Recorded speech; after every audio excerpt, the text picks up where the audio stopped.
And we're live. Welcome to the very first ever live stream Google Plus Hangout on the Summer and the Geek channel. Hello, I am Summer and the Geek, otherwise known as Jonathan Scott, otherwise known as Leggings Man. And so, earlier this week, Jordan Peterson did a second video for PragerU. He did a PU video. I like that acronym. And so I have not seen it. I've seen PC Meyer's video response to it, but like Christy on Twitter said that she wants to do a live reaction video to that, and I messaged her and said, "Yeah, I want to do that too. Let's do it together and get other awesome people to join us." And I'm joined by other awesome people, Christy Renners, of course, Pascal, and Kevin Logan. So say hello, Pascal and Kevin. Hello, Pascal and Kevin. Hello.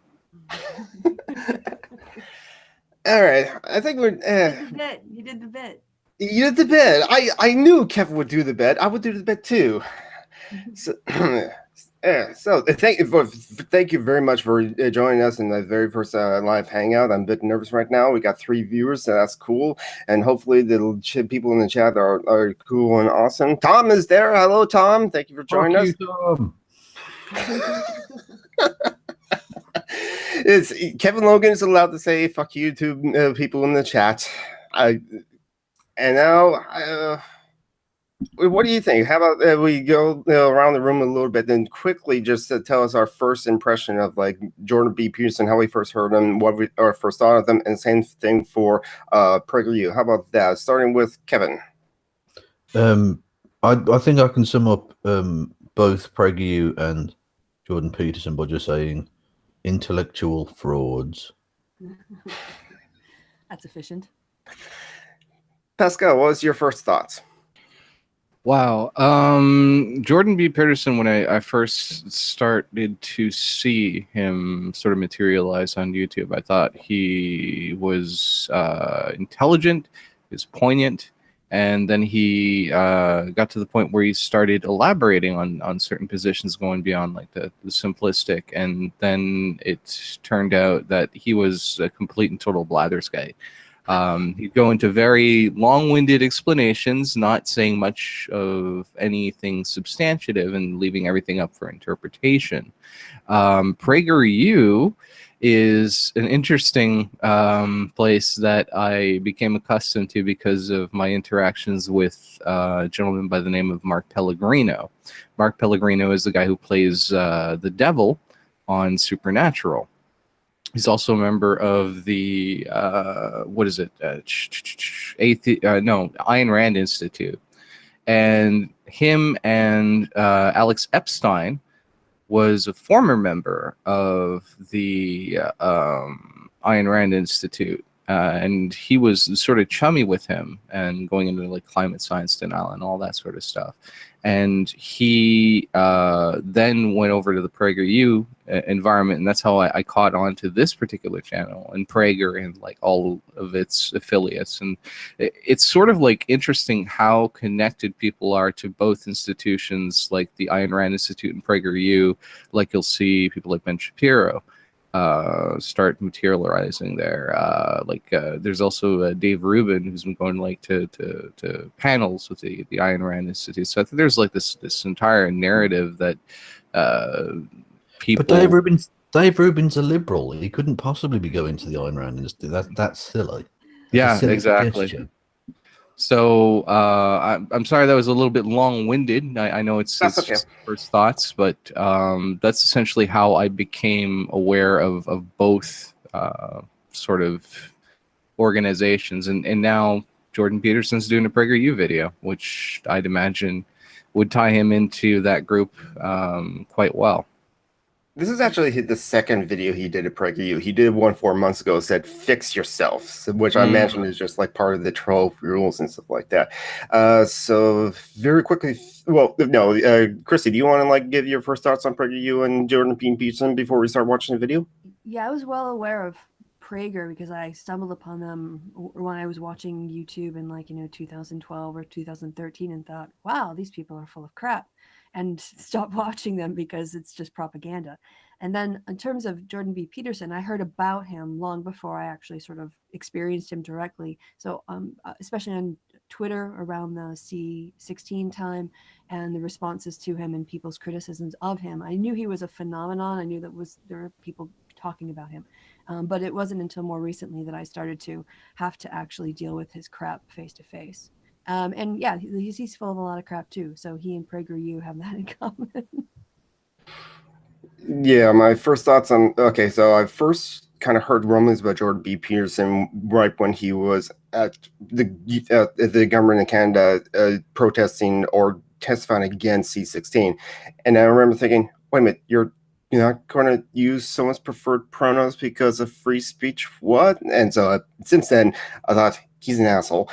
PragerU is interesting because the very first video I ever saw of PragerU was actually something years ago during the Obama administration, a video about like the rhetoric of you're on the wrong side of history and how they criticize that or counter that. I actually engaged with that video, engaged with that idea a little bit, but since then, didn't watch any other PragerU, didn't learn about Dennis Prager. But ever since then, I learned they're basically a big university.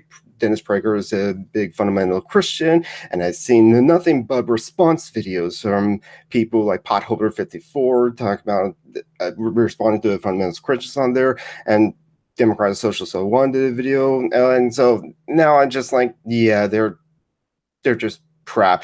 Their connection to Iranians doesn't surprise me at all. Why is Iran still a thing? But anyway, I think that's enough thoughts from everyone around, and even though this is going to be only a 5-minute video, I think there's going to be a lot of people talk about it. So I'm going to lock the screen onto Christy Winters to present to everyone, and let's start with the live broadcast.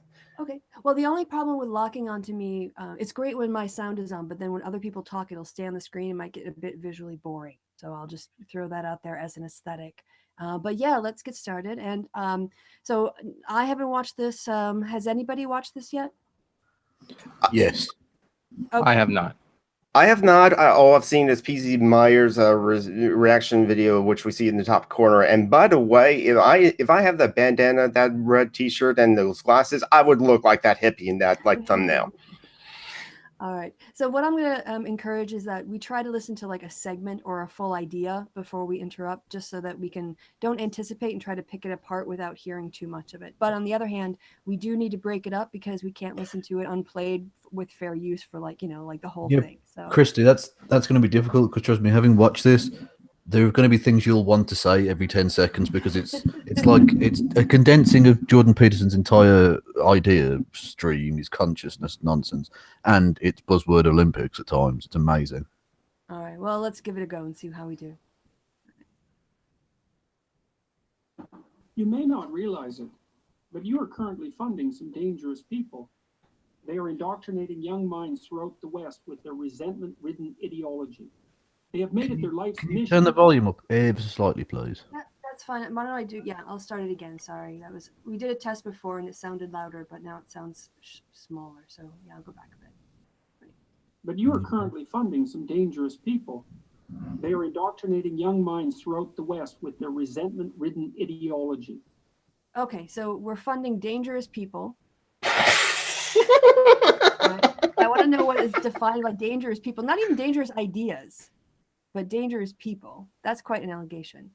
And we have a resentment-ridden ideology being taught. And we'll have to see if he actually explains what he means by resentment-ridden and which ideology, and if he can actually demonstrate that. Yeah, he does. And it's exactly the people you think he's going to say it is. And also, I would argue that the people being funded who are dangerous is you, Jordan. All right, on we go. They have made it their life's mission to undermine Western civilization itself, which they regard as corrupt, oppressive, and patriarchal. Critique something as being corrupt and patriarchal and problematic without wanting to bring it down, right? it's like the same old thing where it's like they're asking us to change to be like decent human beings. Then it's like they can't accept just like making a little bit of the change. They just want they see any change whatsoever as like bringing down the Western civilization. It's total catastrophizing. It's just amazing.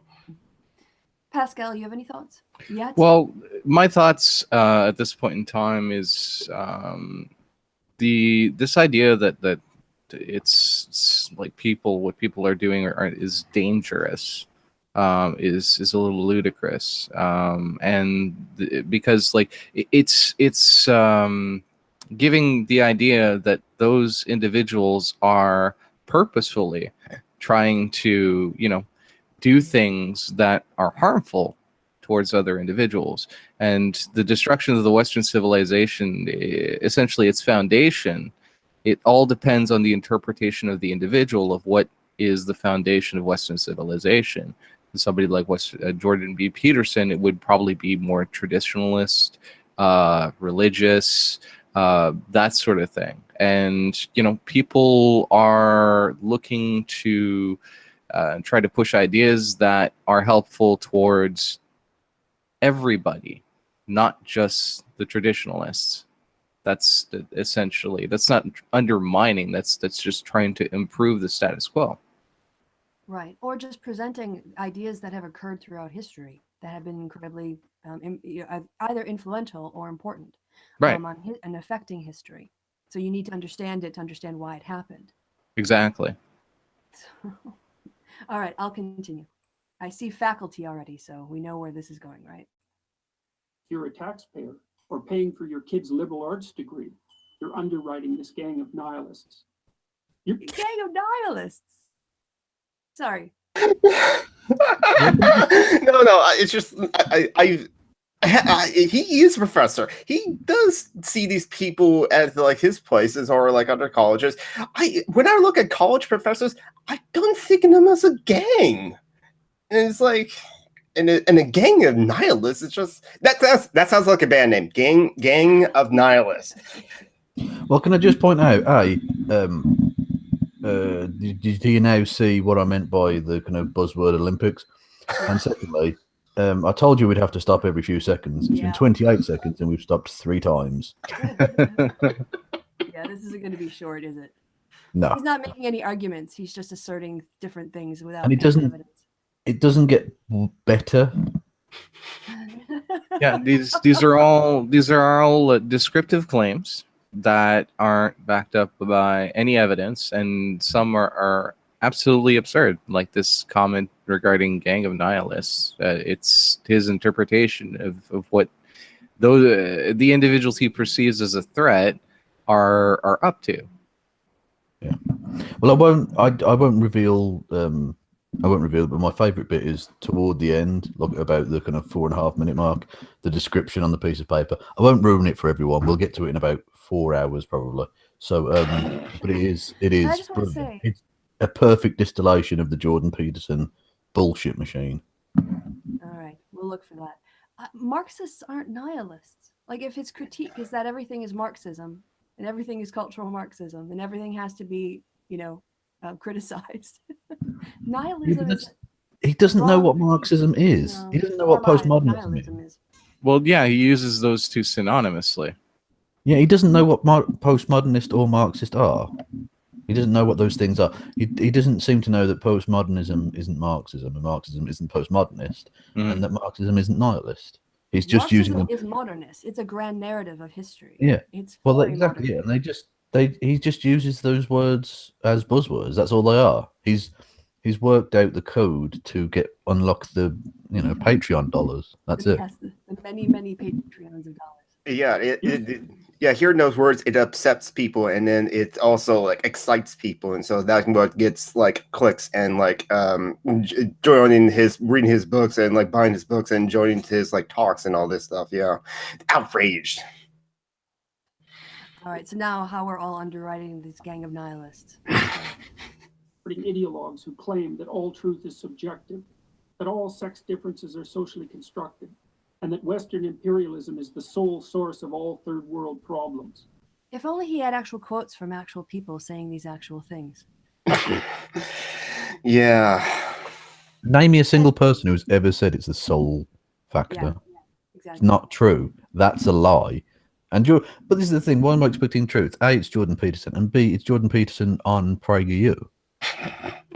It's Yeah, the only person who's being absolutist in their statements is Jordan Peterson. And also the idea, about sex differences being socially constructed. Even when scientists, when you go in and you observe biology and you categorize things and classify them and you lump them together, that is constructing a concept, right? And then you share that with other people and that becomes the understood, framework for that concept. That's a social construction. So he seems to want to, he just doesn't even understand what he's saying, as you pointed out. All right, onwards. They're the postmodernists, pushing progressive activism at a college near you. there it is. It sounds almost like a recruitment for our side. I pushing progressive narrative. I know I'm for that. I think postmodern is awesome. I don't know about you, but when I attended college, what I'd like to do is set things on fire. Yeah, exactly. Forever. I was forever doing arson at university. Famous for. We had a Democratic group that I joined, and there was a Republican one, and each of them had a faculty sponsor who made sure we didn't do anything funny with the money or whatever. Beyond that, there was no activism. There's education, and from education sometimes people see wrongs and they're moved to action, but that doesn't mean there's activism. Are you sure, Christy? Because what I'm seeing on the screen is someone with a flag in front of a fire. That's definitely a true depiction of what university life has always been like.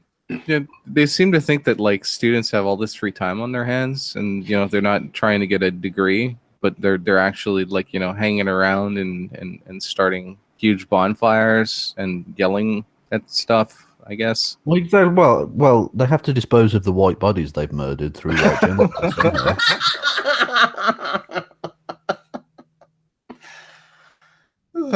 All right, continuing. They produce the mobs that violently shut down campus speakers, the language police who enshrine into law use of fabricated gender pronouns, and the deans whose livelihoods depend on madly rooting out discrimination. Okay, first of all words are fabricated, all words are made up. That's how language works. Yeah. Now, when I visited my dean, she had that look exactly. At one point, his and her were probably made up, and people went, "I'm not calling them that. I'm calling them the ancient Norse word." Whatever. Oh, how's thou doing? Why are you not speaking the old English? What's wrong with you? Well, this is what they do. It's so annoying when people in the English language try and do it. The French have got the Académie Française. They try and keep it as this locked in time, this language that never changes, and it's ridiculous. Things change and progress and move on. The English language is beautiful because of it. Stop. And he acts also like the universities are East Germany under the Stasi. Yeah. That's genuinely how he thinks of it. Yeah. It's so ludicrous. If campuses were like that, you think people wouldn't be complaining? And Jordan Peterson is making stuff up, but there would be, problems that you would see on campuses with language police. It's just complete nonsense. It's fairly delusional. Well, we know he's full of shit on this because we know he outright lied, even though he was corrected many, many times on the C-16 bill in Canada. He's like I said, an intellectual fraud. There's a system of complaint and review. Just like other parts of the law, but that doesn't mean they're a language police. It's just, he's ridiculous. But let's get on with the ridiculousness. Where little or none exists. Their thinking took hold in Western universities in the 60s and 70s, when the true believers of the radical left became the professors of today. And now we wrap Wow, up. he aged quick.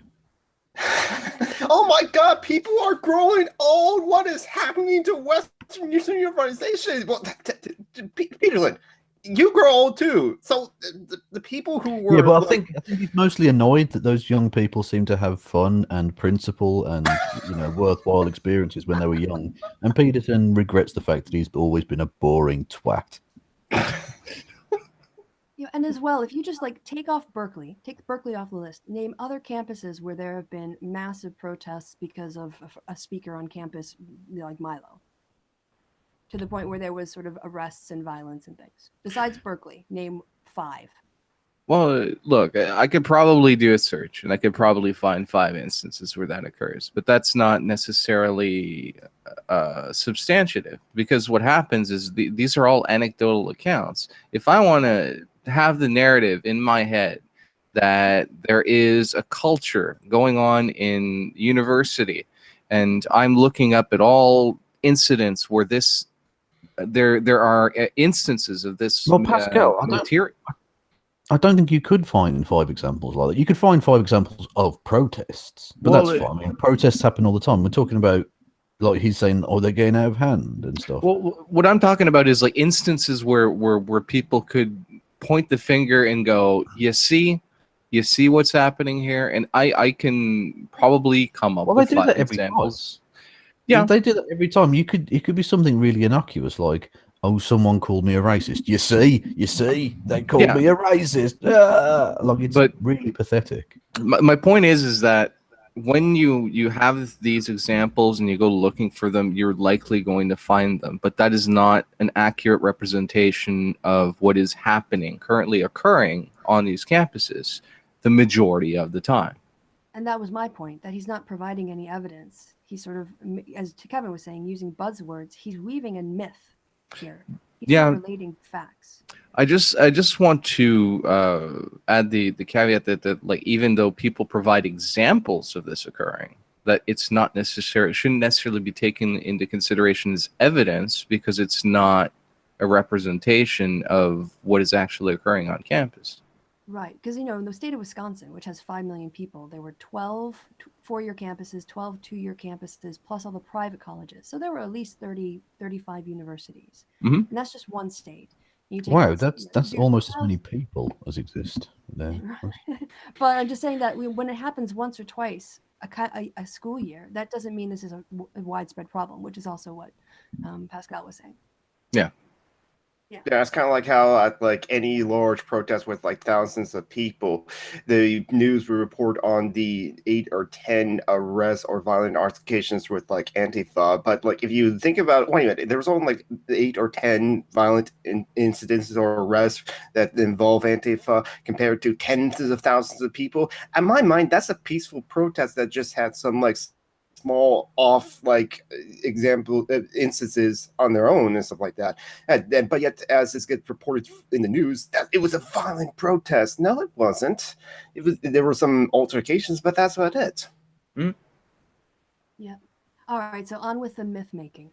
Education related debt, not so that our children learn to think critically, write clearly, or speak properly, but so they can model their mentor's destructive agenda.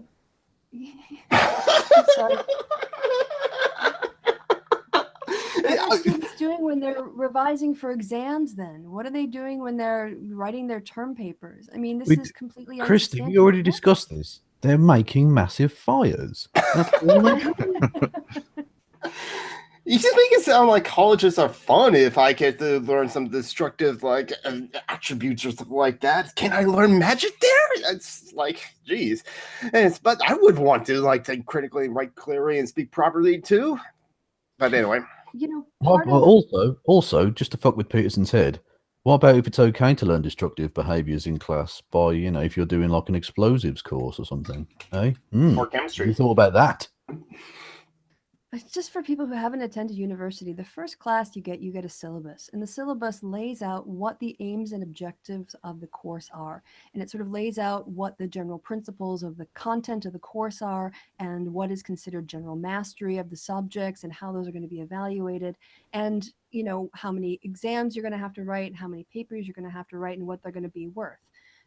Again, this is just not representative of reality. If you look at any course, it will have a syllabus like that, because that's part of getting a course approved. That's one of the things that you have to do if you want to propose a course. You have to justify all this to your colleagues in your department. It goes up the faculty chain and it has to be approved, you know? So for people who don't know how it works, you don't just go in there like just church on a Sunday and preach whatever you want and try to convert people to your way of thinking, which is what religions do. That's not what happens at universities. Yeah, like part of the syllabus, chapter 1, verse 1, paragraph 1, like we don't go destroy Western civilization. That's not really part of the curriculum, unfortunately. I doubt there would be in any curriculum in anywhere, because only a very extreme minority would actually legitimately want to like destroy the Western civilization. Even nihilists don't want that. They just have a defeatist attitude of like their existence. They just like have that about themselves, about their existence. They don't want to bring everyone else down. So yeah, that's ridiculous. Yeah, the people who want to drag us, out of the modern Western civilization are the fundamentalists who want to take us back to Bronze Age values. But anyway, getting back to the video. Otherwise, this like, can we think of anyone, like maybe someone whose video we're literally watching right now? Of course. All right. It's now possible to complete an English degree and never encounter Shakespeare. One of those dead white males whose works That's true. Because in Britain, you can't get through. In Britain, you can't get through a GCSE, which is a high school diploma or whatever you want to call it, without encountering Shakespeare. I mean, unless it's like an English course with a bunch of electives and sort of taking, Shakespeare isn't a requirement. You could probably do a whole bunch of other, you could do modern British literature and different types of literature without having to have Shakespeare. Well, if he wants to broaden it out to not just English degree, but like specifically progressive poetry of the 18th century or something like that, right? Some obscure thing. Then obviously you're not going to encounter Shakespeare because he didn't write during that period or in that style or in that genre. So if he means that, if he's being, again, incredibly deceptive in his use of language, then that would be correct. But to do a general English degree, there's no way you could get through without looking at Shakespeare. That's not true. I don't believe that's it depends on, I would say, because of the way that the degree schemes are structured in the United States. It's a 4-year degree, and you have your general education requirements, which require some foreign language and some maths and science and other things.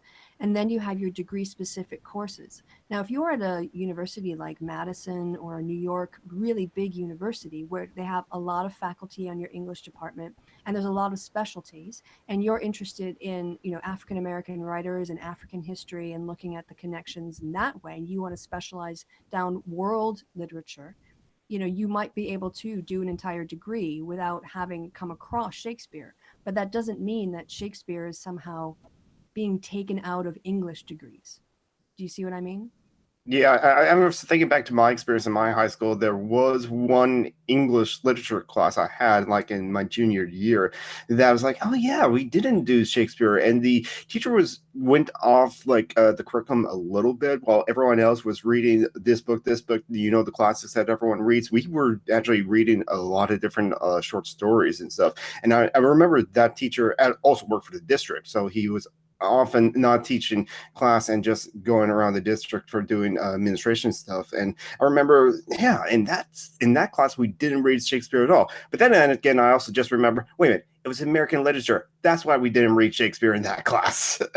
But in all my other classes, I did read Shakespeare. Even in middle school, we read Shakespeare. So from my experience, I don't know how someone who is learning English, except for maybe in a foreign country, but even then they would learn, they would know a Shakespeare. Germany knows a Shakespeare. Deutsches Leid, or I'm butchering the quote. That's Deutsches Leid. Just like I think he's talking about doing a 4-year degree in particular. Yeah. To come out with an English degree. And as if that was a high school course that was, mandatory, everything things are just different at university. There's a lot more elective courses. And remember, they're usually only about 12, 14 weeks long, and they only meet for 3 hours a week. So these are, compared to university courses in the UK, very short, intense bursts of sort of, like I had a course on, like legal rights of the disadvantaged and the disabled. And we looked at just sort of like various forms of law in that area. because we only had, you know, what, 30 hours or something like that, or 40 hours of contact hours. And you take 5 classes or 3 or 4 classes in a term. So there's a lot of opportunity to take short bites of things. But anyway, we're kind of getting off the subject, so I think we should get back onto it. Okay. By our society of oppression.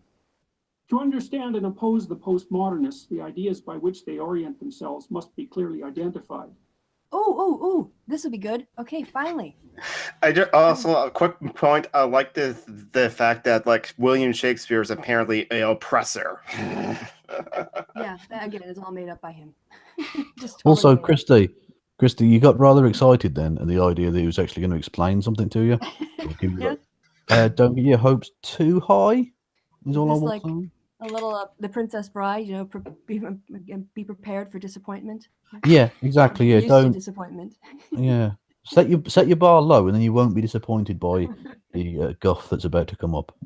All right, here we go. First is their new unholy trinity of diversity, equity, and inclusion. Whoa! Whoa! I did. I warned you, but I fear you did not take that warning seriously, Krista. I had no idea the ridiculousness he would go unholy. Yeah. Unholy.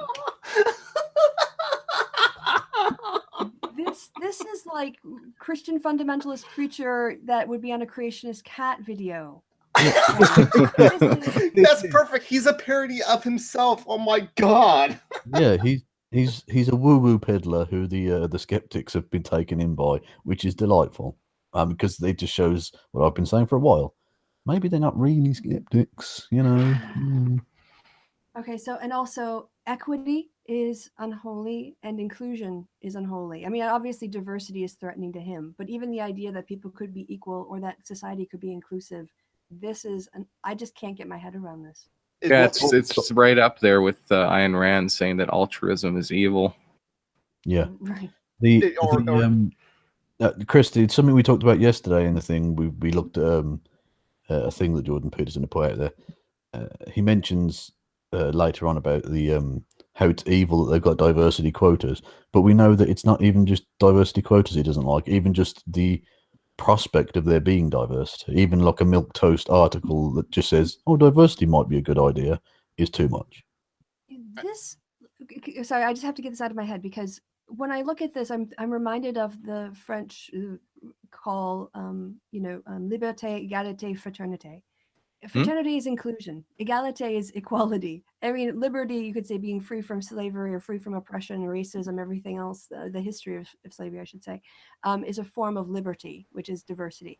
He seems to be in opposition to the principles of the Enlightenment. Yeah, well, absolutely.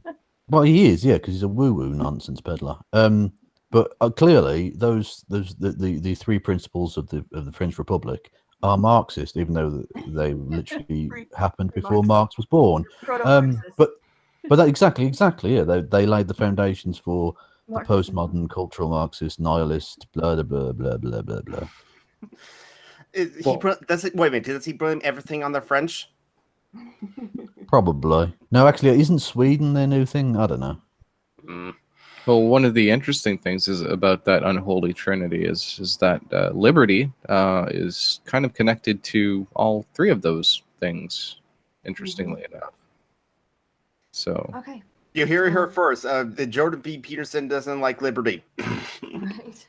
Basically. All right, so mind blown. Continuing. I think he quite likes Liberty University, but that's a different matter. Right, different kind of liberty. Diversity is defined not by opinion, but by race, ethnicity, or sexual identity. Equity is no longer the laudable goal of.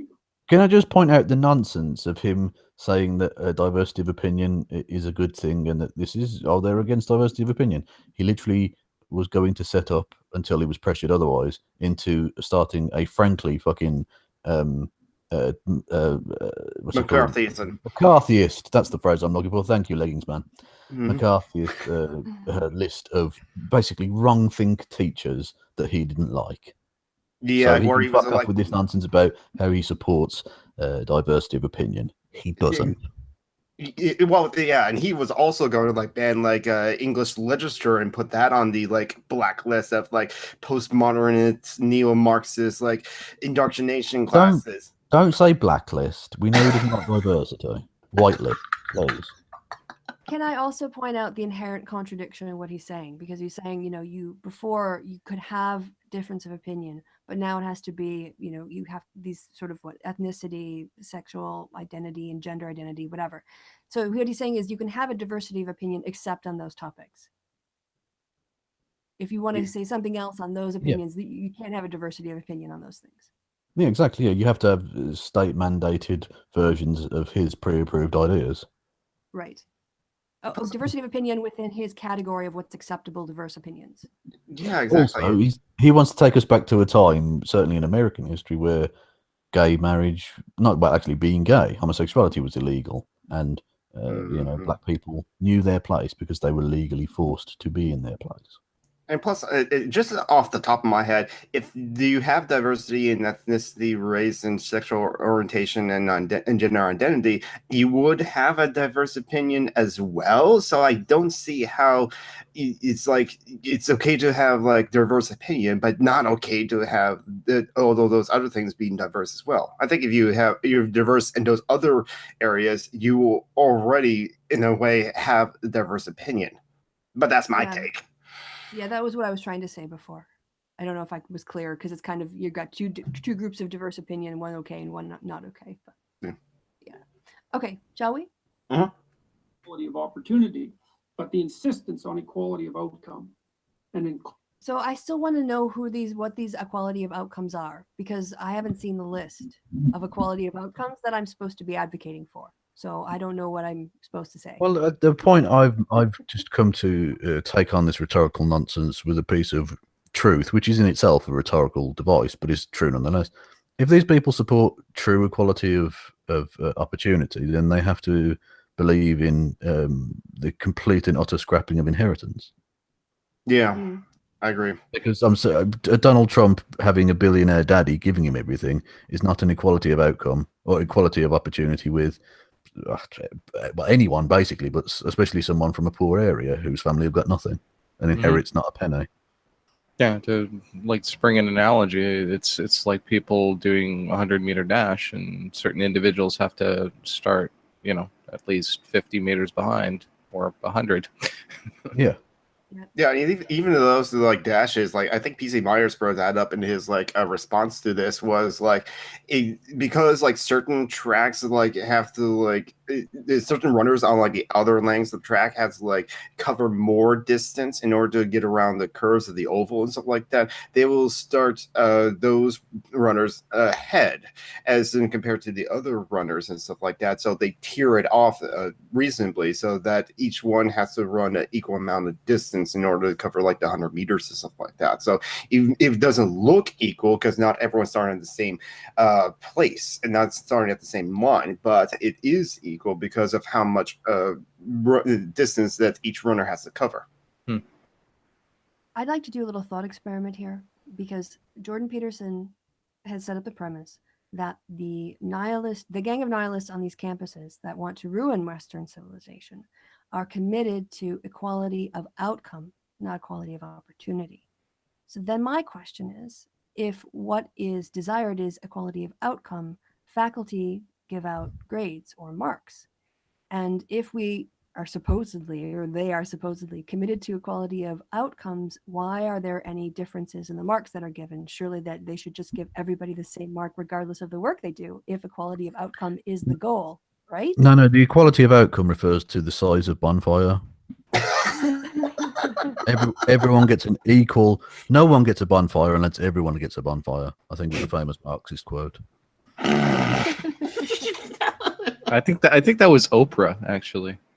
You get a bonfire. You get a bonfire. You get a bonfire. Oh my god, I get a bonfire. I can roast marshmallows now. Yee! Oh my god, have we just uncovered the best conspiracy theory ever, that Oprah Winfrey is a secret Marxist?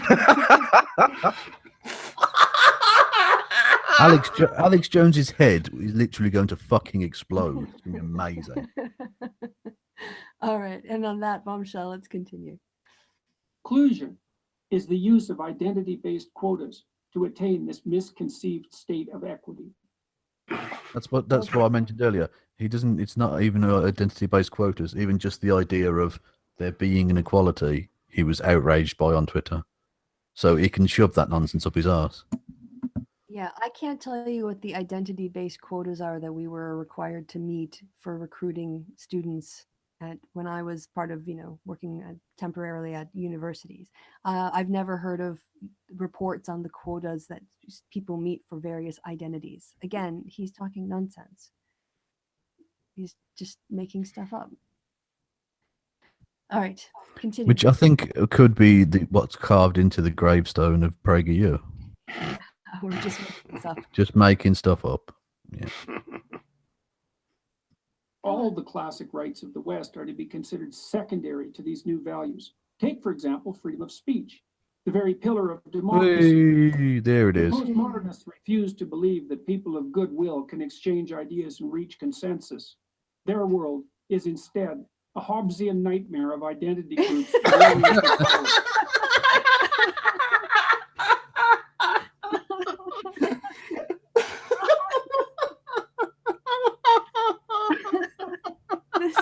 This is a parody, right? He's poeing himself. This can't be real. He can't have actually written this and then had other people read it and go, "Yeah, Jordan, this is a good idea." What? What? If there's equal exchange of ideas, there's going to be like a huge mountain of power that everyone's going to fight to get to the top. What? Yeah, someone in the brainstorming for this, someone went, you know what's going to be a great idea? We'll have people kicking each other off a mountain. It'd be amazing. So I've been, like I said, I've sat on department committee meetings, and when somebody actually, you'll notice. Sorry, just before, you'll notice that even in Jordan Peterson La La Land, it's still a white guy kicking a black guy off the mountain. Look, he can't even in his own crazy cartoon world. It still has to be that way around. Obviously. Also, they had to make sure that like the word power was there, so the symbolism wouldn't be lost on the PragerU audience. Well, yeah, because they're dealing with Ben Garrison fans, so obviously everything has to be labelled. Everything. So I'm surprised the person doesn't have person written on the side and shoe to know it's a shoe kicking them. So getting back to my point, at the departmental meetings, when the person who was organized to do the speaker's invitation to come and address the department that year, we didn't have a call for speakers and then a cage match to see who survived. Which is a shame, because I'd have paid to see that shit. Just college professors and stuff just fucking battling to their death. It's why you always get the younger people, because they always kick the ass of the older people. And it's not. Really no, but that's the thing. A grizzled old veteran who knows all the tricks in the books. I'm going to go with that person. Eventually, frailty takes over, but they know all the tricks. Eye gouging and the sort. Absolutely. Yeah, kicking people off the mountain like this white guy. Exactly. Yeah. It's always a white guy on top. Jeez. Okay, and Hobbes. Okay, Hobbes. The idea he's bringing in the state of nature. Really, I mean, it's like he got the the Disney version of how to do philosophy, and he's using that. Yeah, I've just realised as well, along with the white guy kicking the black guy, the two women got their second. The two guys got to the top, and two women are still halfway up the fucking mountain. Glass ceiling tube still exists, Kevin. It's everywhere. Exactly. Well, when are we ever going to see a woman at the top of the Power Mountain? That's famous. I think it was Wollstonecraft who said that, wasn't it? I think. Yes, that was her exactly. The apparently non-existent wage gap. Exactly. They've only climbed 77% up the mountain. All right, on with this hilarity. They don't see ideas that run contrary to their ideology as simply incorrect. They see them as integral to the oppressive system they wish to supplant, and consider it a moral obligation to stifle and constrain their expression. Again, just La La Land. Where is this happening? Christy, did you see what I mean when I said don't get your hopes up? Because that was point one. And he didn't explain nonsense. Utter nonsense. He didn't explain anything to do with reality, frankly. It is like McCarthyism. It really is. Yeah. All right, continuing. Second is rejection of the free market, of the very idea that free voluntary trading benefits everyone. They won't acknowledge that capitalism has lifted up hundreds of millions of people, so they can, for the first time in history, afford food, shelter, clothing, Yeah, who was going to say, Kevin? I was just going to say, I find it fascinating that he believes in an absolute free market, even though he literally works at a public institution paid for by taxpayers in Canada. You I know, just want to point that out. I'm not even making a pro or anti-capitalism argument there. I'm just saying he's a sack of shit. You know what else comes with like the food, house, the clothing, and the bitchin' car? Debt. Yeah. A lot of debt. Well, yeah, I think someone just a very apt description of America was the American middle class certainly in modern society is essentially the working class, the poor, pretending to be middle class by getting into huge amounts of debt. Yeah, we That's are. all it is, isn't it? Yeah, we have stuff, but we have massive debt. It's like sometimes we can be like stuff rich, but money poor, essentially. Oh no, modern capitalism is basically a big sucking noise from the people who are working up to the top. Yeah, exactly. I could go Whether on it's a through whole. government policy like the recent tax cuts or the refusal to raise the minimum wage or provide paid benefits in the States, all of that is just an effort to keep, a cost down so that profits can be better for shareholders. But literally anything else, any deviation from that would be Marxism. So Yes. Yeah, exactly. we can't have that, Christy. That would be terrible. Also, the idea that all academics that he's talking about are opposed to capitalism, again, just is not true. I think there's a lot of social democrats running around and a lot of people who are also capitalists who are running around across universities. Yeah, exactly. And day doesn't go by without a fucking conservative campus fucking bod coming out going, oh, there's the Marxists. Well, hang on a minute. How many conservatives do you have to bring up before you go, well, actually, maybe they're not all fucking Marxists then?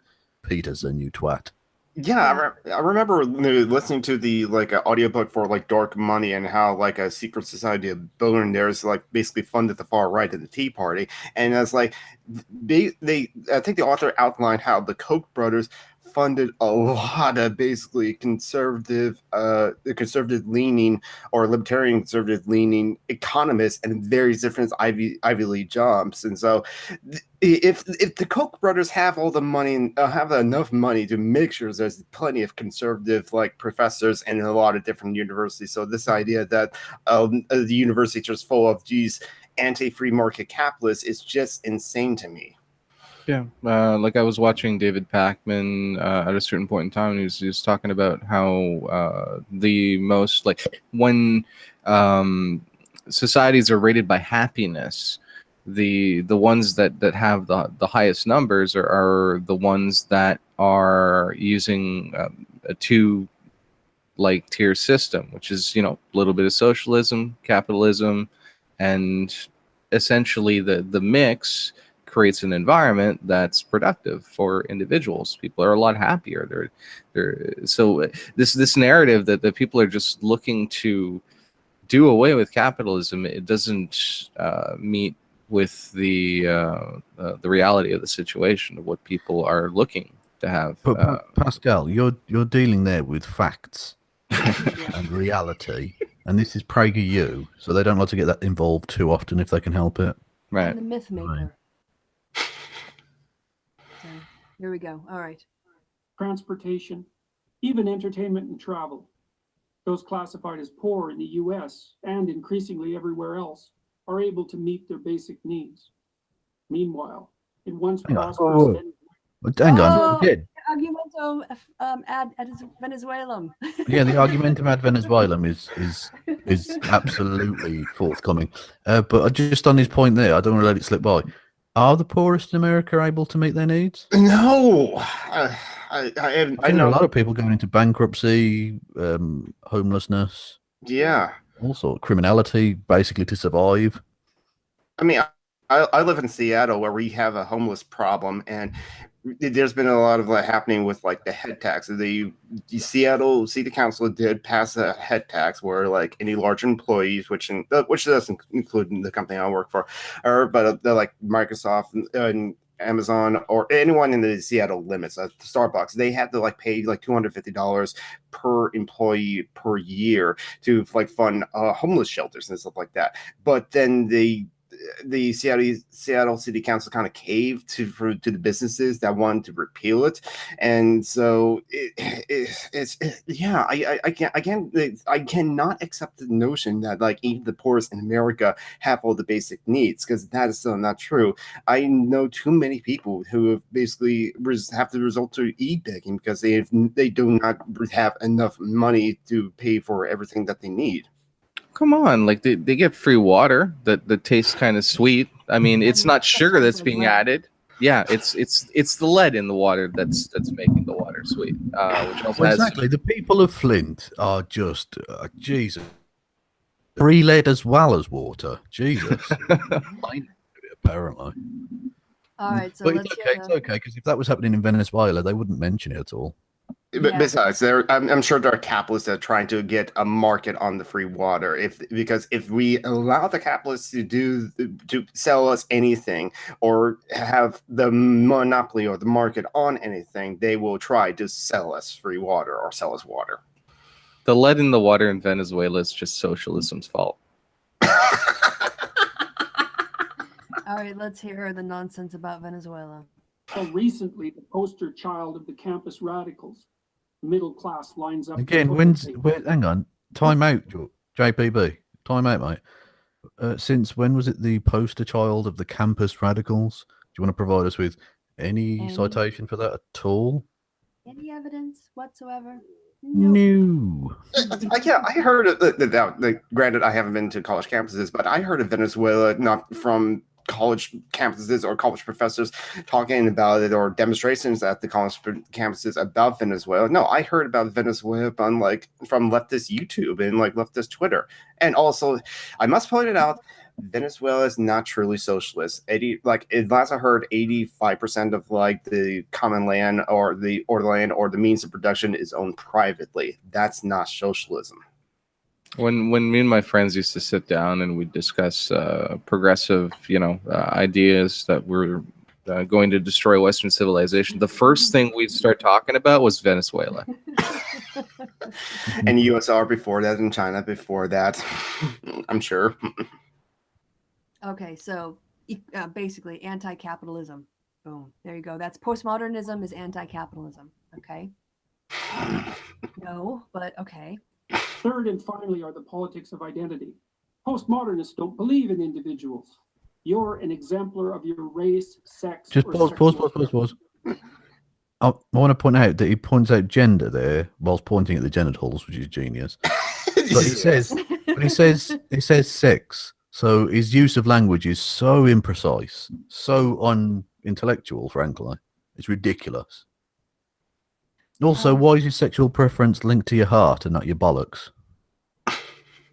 And again, the fact is, the reality of this is people are individuals who are also affected by the way that how they are born into this world based on their race or their ethnicity, their sexual preference, their gender or gender identity. Well, it's not like your collection of things and they're not an individual. It's like the whole thing with the diverse opinions thing again. Well, exactly. This is the thing. Identity politics brings out the individualism within groups. Mm-hmm. It's actually more individualistic because I'm not just a white dude. Do you know what I mean?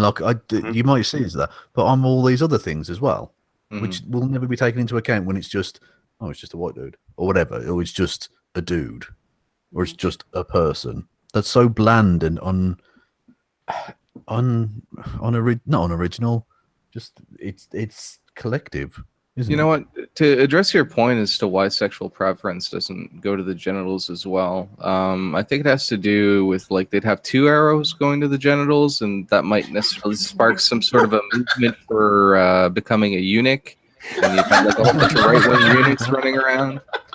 Well, yeah, but I just want to know, why is it linked to the heart? It's got nothing to do with the heart, either on a biological or even a kind of cultural level, when has it ever been linked to the heart? I think they Doesn't just know their audience. I suppose. Because they're gonna look at that and they say, wait a second, that's both of those are linked to the. Oh, well, if I get rid of it, then I've always felt that my left aorta was pretty gay, actually.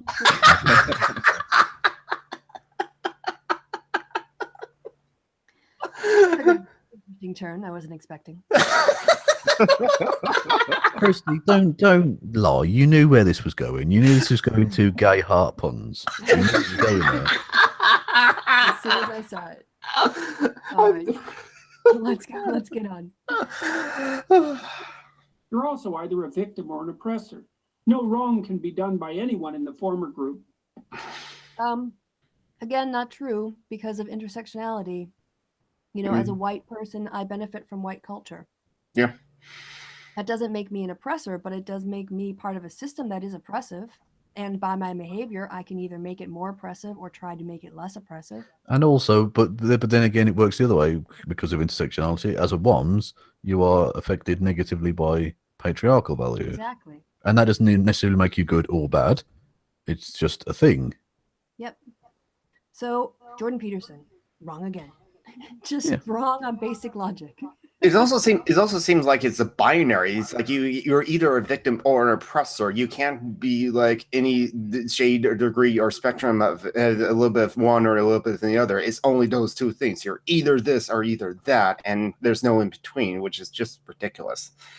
Which is contradicted by the fact that he just said that you can't be an individual, you have to be all these component parts. So if your component parts are in conflict, how can you only be one or the other? Like, it just... How did he write this and think it made sense? I don't understand. Well, that's the thing. He's not writing it for him. He's writing it for people who don't care about sense or logic. They're literally just confirm my biases and I will give you money. All of this feels, All this is. feels over facts. I believe in facts over feels. Why are you yelling at me then? Yeah. you know who he reminds me of? Oh, who's Sorry, that? No. Lurch. Pascal, Yeah, I know. Go ahead. Very much Lurch. Yep. A Lurch with a Kermit voice. And not just that, but can I just... it's not that important, but the deadness of his face, the kind of psychopathic deadness to his eyes is really quite off-putting as well.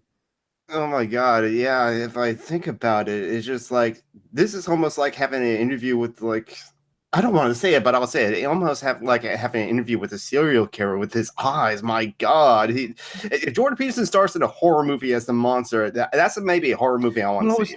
I wasn't going to go quite that hardcore with it. I was going to say it's like talking to a fish. There's no emotion to the face. It's just the mouth and the jaws just flapping up and down. There's just nothing. There's no movement in the face at all. Maybe that's what... Sorry, I have to do a callback to our last show. Maybe the flapping, that's what the flapping... Oh, good lord. Oh, well, that's... Black Pigeon Speaks was had in mind. Well, to be honest, it would make more sense if he just started flapping his tits about, yes. It would be more interesting to watch. What? Yeah. What? He's talking with his flapping tits? That's interesting. Well, don't kink shame him. That's outrageous. So, Pascal, I interrupted you. Go ahead. I'm sorry. No, that's cool. He's just like completely and totally disconnected. It's like he's still working off his ether habit from back in the early 1900s. Laudanum. All right, so then with that visual in our head, let's watch his fish lips flap about. Fish lips, frog, current voice. Such ideas of victimization do nothing but justify the use of power and engender intergroup conflict. All these concepts originated with Karl Marx. Okay. All of them? Oh, well, not just that, but everyone. I hope everyone's standing to attention, saluting. We must end the bourgeoisie.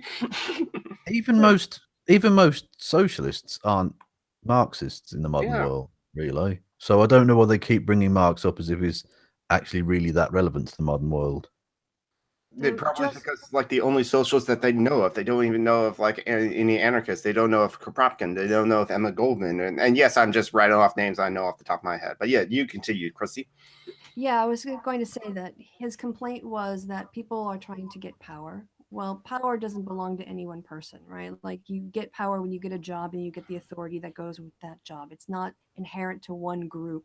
So the idea that people are scrambling for power is actually just kind of how human societies have always been. And the second point was he was saying starting or creating intergroup conflict. Oppression is intergroup conflict. People fighting back against oppression is not creating the conflict, it's reacting to it. So again, he's just not Well, representing that's the thing, yeah. It's called conflict theory, not because they want to create conflict, but because they see conflict. I think that's a very important distinction that you just made. Well, All right. thank you. Also, can I just admire Marx's absolutely luscious beard? Oh That's yes, glorious. this incredible beard.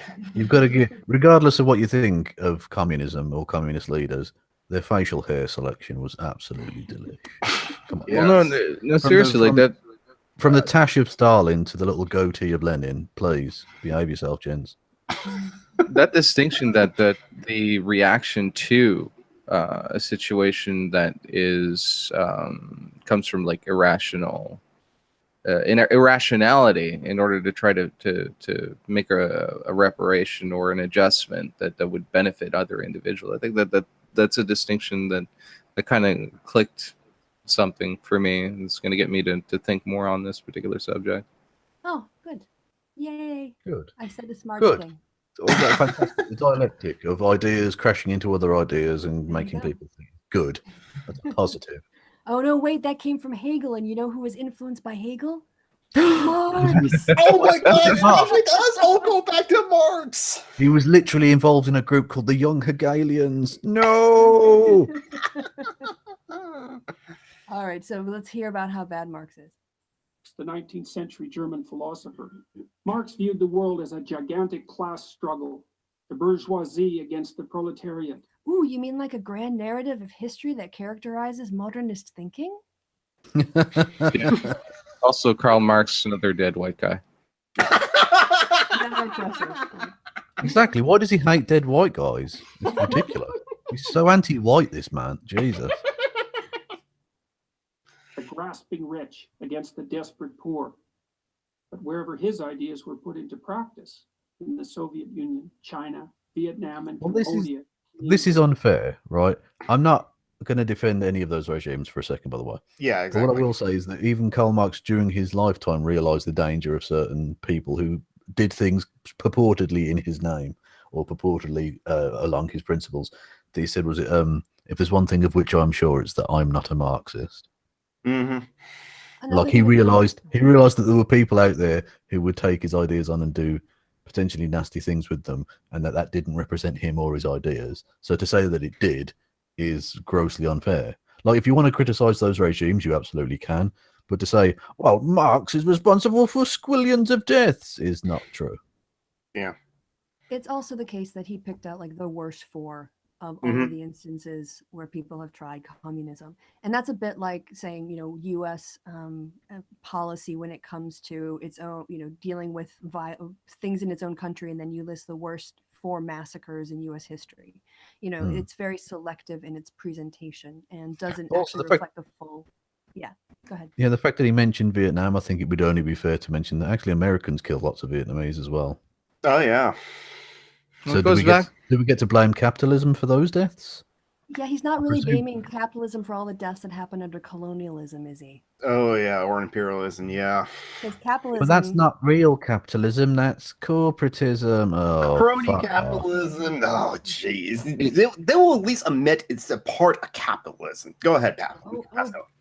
It goes back to the point that I was making in regards to people are looking for anecdotal accounts, because what they have is a conclusion of what's occurring, that Karl Marx is bad and therefore communism is bad. Let's look for instances where communism was really not the way to go. So they're filling their paradigm with examples of where there was a failure for something specifically and saying, you see, this is never going to work. I think that's that thinking thought process. I think you already mentioned this, Pascal. That like this is how Jordan Peterson opposite this is how he thinks. That this is how he operates. The opposite of the scientific process. You start with a conclusion, and then you work your way to get to there with whatever evidence or quotes around evidence you can find. Well, exactly. Well, the whole thing can be summed up by what the very first thing, the very first point of evidence that he was going to bring up when he literally used the phrase, was it unholy trinity?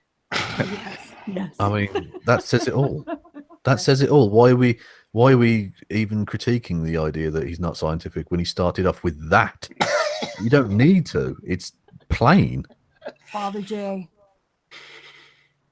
All right, so I'm also noticing, Kevin, we're at the 4-minute mark, so we must be getting close to your favorite part of the video. So oh yes, wait for it. It's actually quite a good visual and is interesting. It's a crumpled up bit of paper, and the writing on it is, it's Peterson. It's literally Peterson all so over.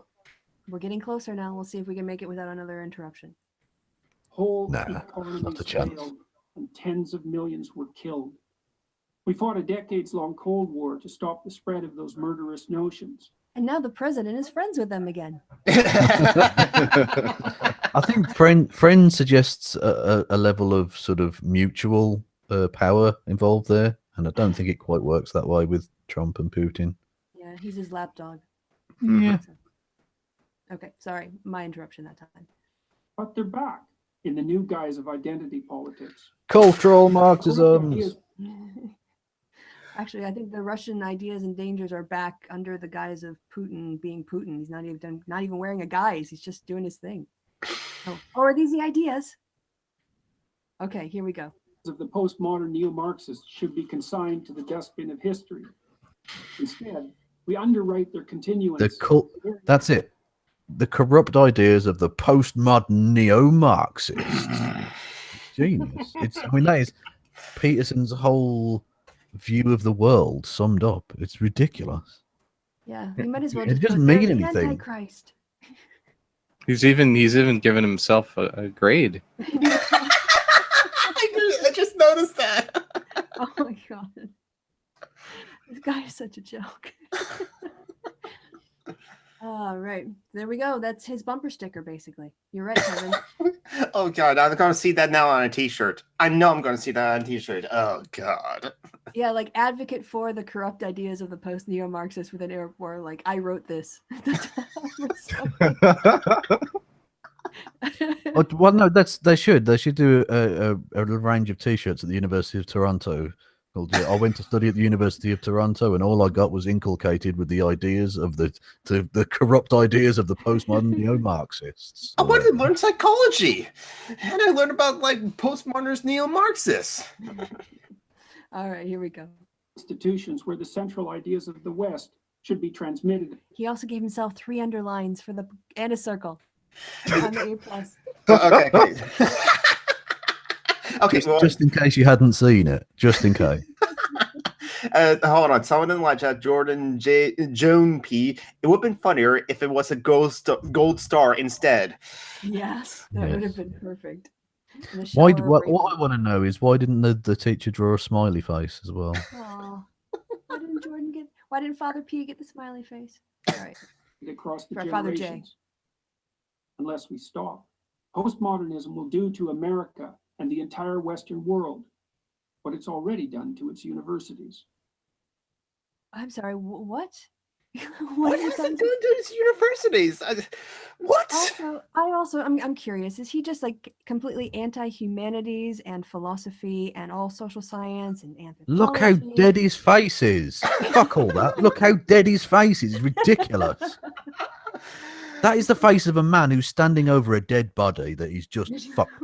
It's ridiculous. No, Kevin.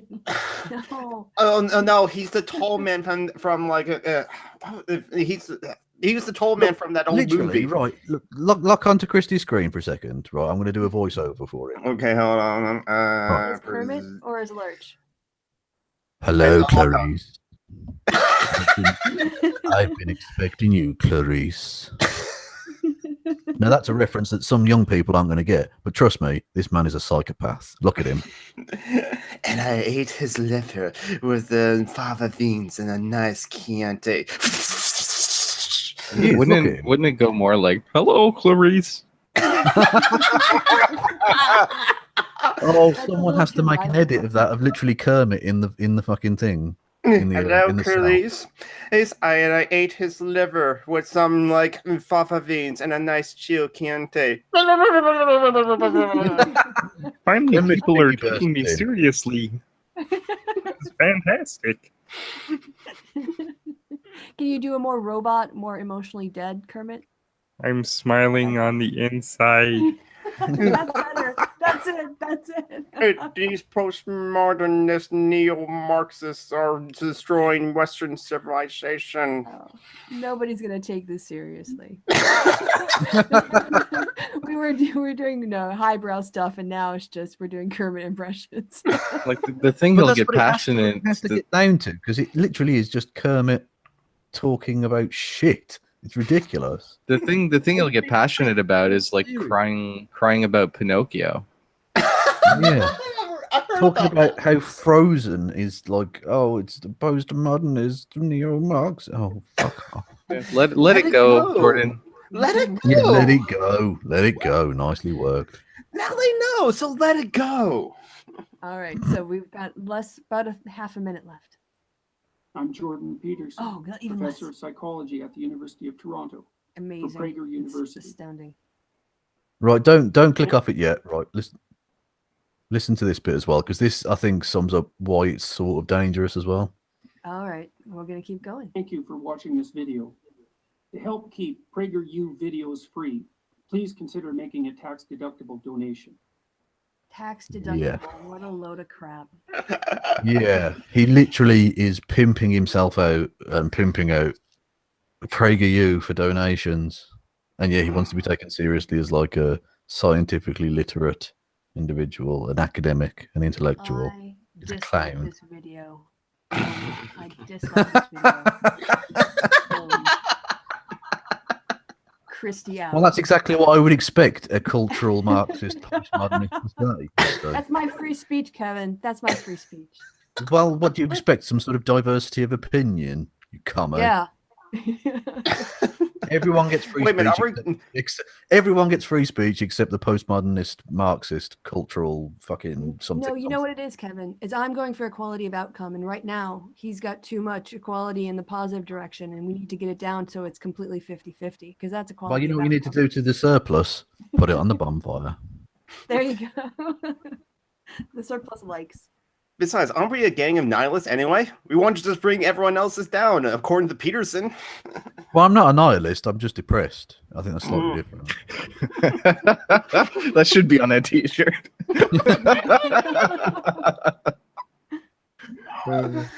And watching Jordan Peterson videos doesn't help. That's not a healthy No. situation. I mean, looking into his cold dead eyes, I'm thinking to myself, if he killed me, would I be that bothered? To be honest, I don't know. I wonder if he'd finally show some expression in his face if he was actually murdering somebody.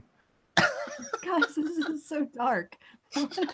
Well, all I can say is, you know, that the cold dead face. I like the idea that that's his cum face as well. Like literally just deadpan. Not an ounce of emotion or feeling there at all. It's just, Oh, man. well, that was satisfactory. Sorry.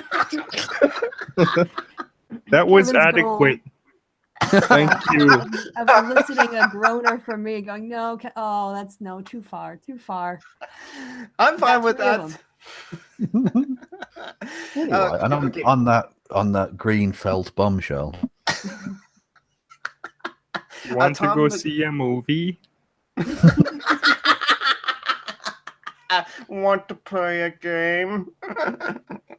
Oh God, I didn't know Jordan had been invited to the hangout. When did he arrive? It was an exceptional. Who sent him the link? Exactly. come here to like destroy the postmodern neo-Marxists that want to destroy Western civilization.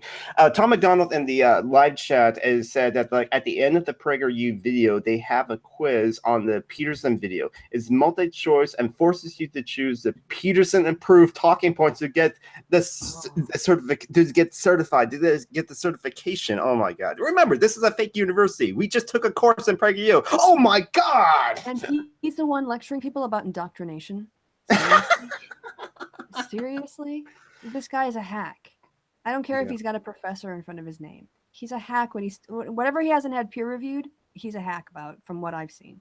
Maybe he knows how to do math and he probably gets the numbers right, but his opinions on most everything else are nonsense. Also, a quick thing. Way back in February, when I was on Kevin and I were on the Blissful Melancholy birthday stream.